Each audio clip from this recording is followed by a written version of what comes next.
Hey, what's up friends? Isa namang napakagandang araw. Well, we hope that you're also having a good day. So, medyo naging busy lang tayo lately, but today meron tayong bagong upload. Nandito tayo ngayon guys sa may SM Dasmariñas at susubukan natin ang Korean Tteokbokki Buffet by Dooki. For sure guys, narinig nyo na rin to or nakita nyo na rin to dahil marami na rin silang branches all over SM malls.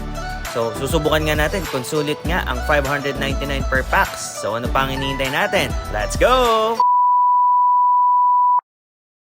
So, hey there mga friends. Well, today nga is April 4. That's Thursday. So, ang plano natin ngayon is dalhin si Tonton sa kanyang scheduled grooming session while we have our brunch. Alright, so first time nga natin guys kakain dito sa may Dooki. Dito yan sa may SM Dasmariñas.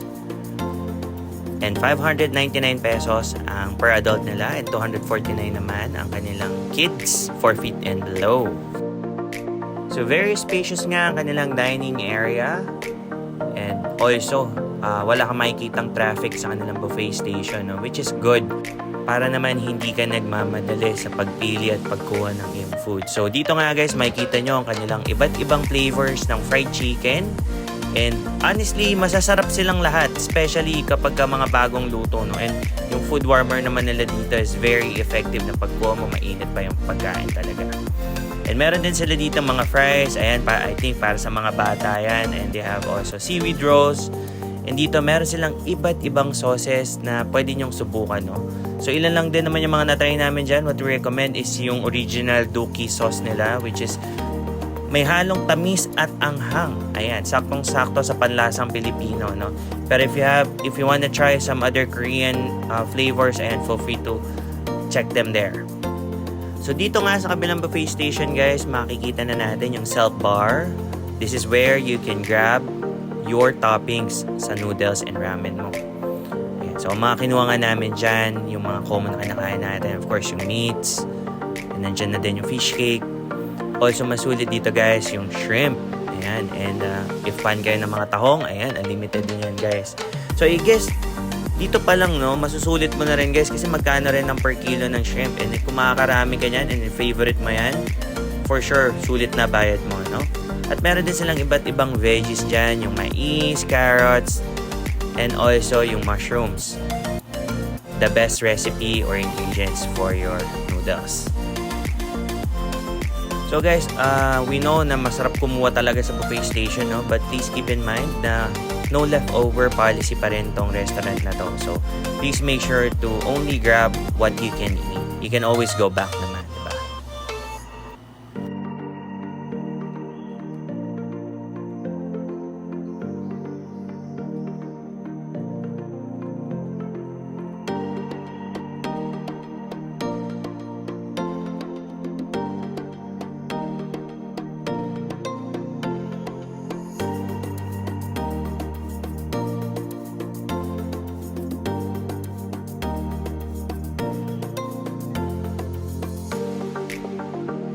Alright, so this is what we have for our first round of noodles.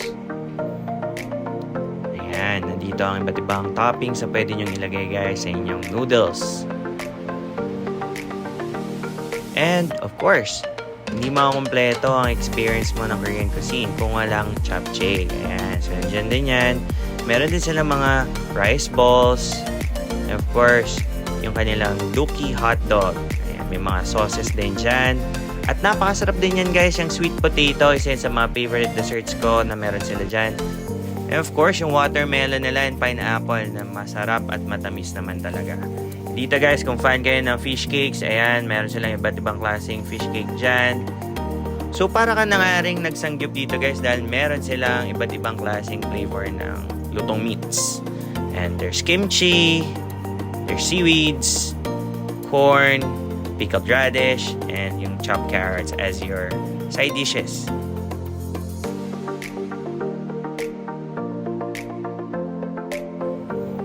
So, nandito na nga tayo sa table natin. Ito yung ating first round. Ayan. Kumukulo na rin yung ating noodles. O, diba? Technique dyan guys, para hindi kayo masyado mainitan. Pagkaluto niyan, patayin nyo na kagad yung lutuan para mapalamig-lamig nyo ng konti at ma-enjoy nyo ang noodles.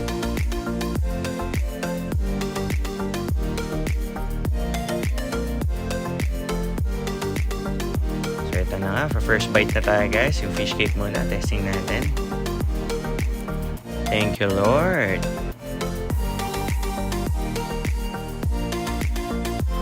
And next, yan, no? Yung fried chicken na cheese flavor. Ayan. Masarap din siya. Crispy yung chicken. Yung skin niya is very crispy. And then yung laman naman niya sa loob is medyo juicy. Ayan. Then soup tayo, oh. Yum! Well, yung unang soup nga namin is medyo maanghang. So, we have to adjust the flavor pa. But yeah, all in all, masarap naman siya. Yan. Na-enjoy ko nga dyan yung fish cake na mahaba. Yan. Masarap din siya, guys. Saktong-sakto sa sauce na nalagay natin by Dookie. So guys, I suggest talaga gawin nyo yung technique na sinabi ko, na patayin nyo na yung lutuan pagkaluto na yung noodles para naman mapalamig siya ng konti at hindi kayo hipan ng hipan katulad ko, diba?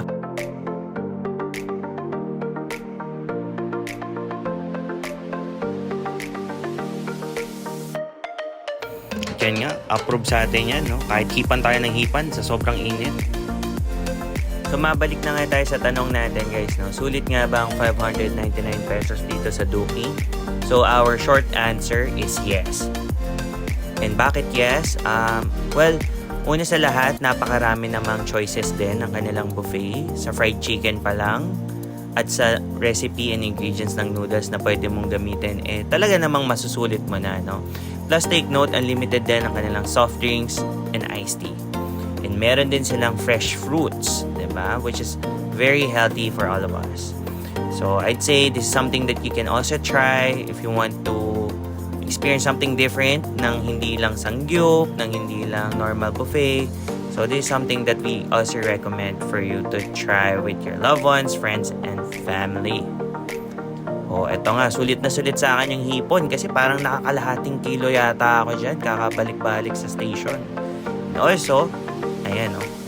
Yung watermelon talaga nila, sobrang tamis, guys. So, gusto ko din talaga malaman paano ba talaga pumili ng tamang watermelon. Kasi, of course, pag bibili ka, nakasara yan, di ba? Hindi mo alam kung matamis ba siya, kung masarap ba siya.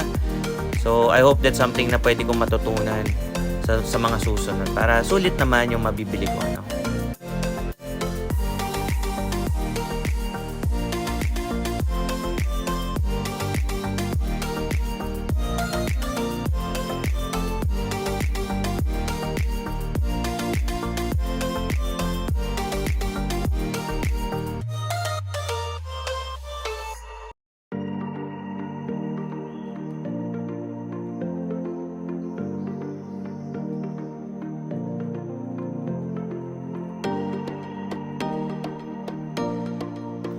At ito rin guys, itong kanilang sweet kamote. Masarap din yan. Talagang maalala mo yung childhood experience mo na after school mo, dadaan ka sa palengke para bumili ng merienda or ng kamote Q kay ate, diba? At yan, busog na nga tayo. Thank you Lord for your blessing. At time na para sunduin ang aming aso. Ayan, no? Bagong gupit yan. Poging-pogi at mukhang iiyak na, oh. Thank you sa Pet Express SM Dasma sa napakagandang serbisyo. Mabait ang kanilang staff, especially mga groomers nila is very approachable sa mga request na gusto nyong gawin sa inyong aso. And here he is, ang pogi-pogi at ang bango-bango. Ayan, great job Ton. And by the way guys, dito na nga natatapos ang ating video.